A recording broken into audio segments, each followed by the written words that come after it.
नमस्कार मेरे प्यारे मित्रों, आज हम बात करेंगे कि हम विद्यार्थी के रूप में अपने घर पर समय का किस तरह से सदुपयोग कर सकते हैं।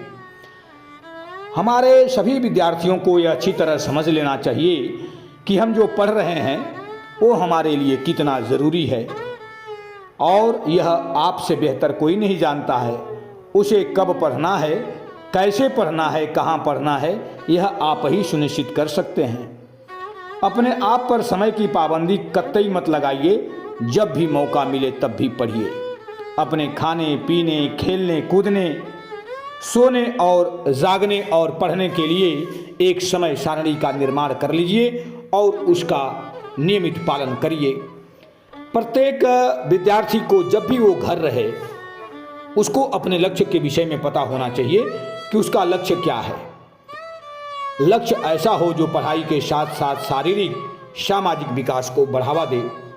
विद्यार्थियों को अपना एक दैनिक समय सारणी बना लेनी चाहिए जिसमें पढ़ाई, आराम, व्यायाम और परिवार के साथ समय बिताने का भी समय शामिल हो। घर पर रह कर के पहले कौन सा कार्य करना है, स्कूल में कौन सा होमवर्क मिला है, कौन सा गृह कार्य मिला है, कोई भी कार्य हो उसकी प्राथमिकता के आधार पर पहले उसको टालिए मत, उसको पूरा कर लीजिए। विद्यार्थियों को पढ़ने के लिए एक शांत और व्यवस्थित स्थान चाहिए जहां कम से कम शोर हो, जिसमें वे पूरी तरह से पढ़ने में अपना ध्यान केंद्रित कर सकें। उनको चाहिए कि पढ़ने के साथ साथ खाली समय में नई भाषा सीखिए, अंग्रेजी सीखिए, उर्दू सीखिए, संस्कृत सीखिए, संथाली सीखिए, पंजाबी सीखिए, फ्रेंच सीखिए, जापानी और चाइना भाषा सीखिए। कोई वाद्य यंत्र बजाइए, ढोलक बजाइए, हारमोनियम बजाइए या किसी नई कला सीखने के लिए समय सुनिश्चित कर लीजिए। घर पर समय का सही प्रबंध हो, इसके लिए विद्यार्थियों को चित्रकला, नृत्य, संगीत, खेल जैसी रचनात्मक गतिविधियों में भाग लेना चाहिए। विद्यार्थियों को चाहिए कि जब वे घर पर हों अपनी पसंदीदा का किताब पढ़ें। तरह तरह का आपको अब पता ही होगा, मोबाइल में भी बहुत सी चीज़ें हैं, लेकिन किताबों को पढ़ने का एक अलग ही मज़ा है।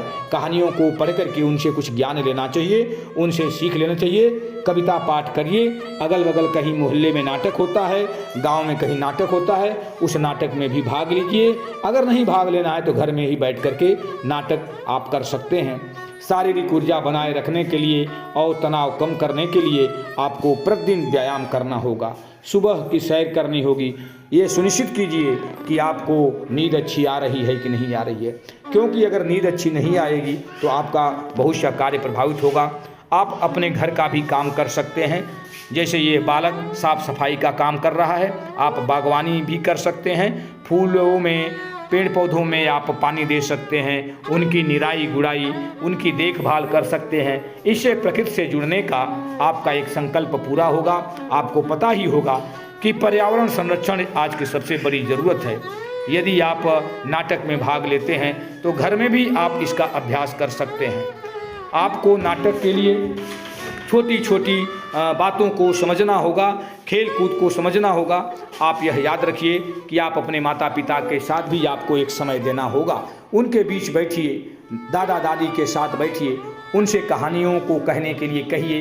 कहानियों का एक मूल्य होता है, कहानियों का एक शीर्षक होता है। कहानी हमें कुछ शिक्षा देती है। यदि आप तमाम प्रकार की कहानियों को सुनते हैं, इससे आपका जीवन बहुत ही सुधरेगा। इस तरह मेरे मित्रों, आपको घर पर अपने समय का प्रबंधन सुंदर ढंग से कर लेना चाहिए।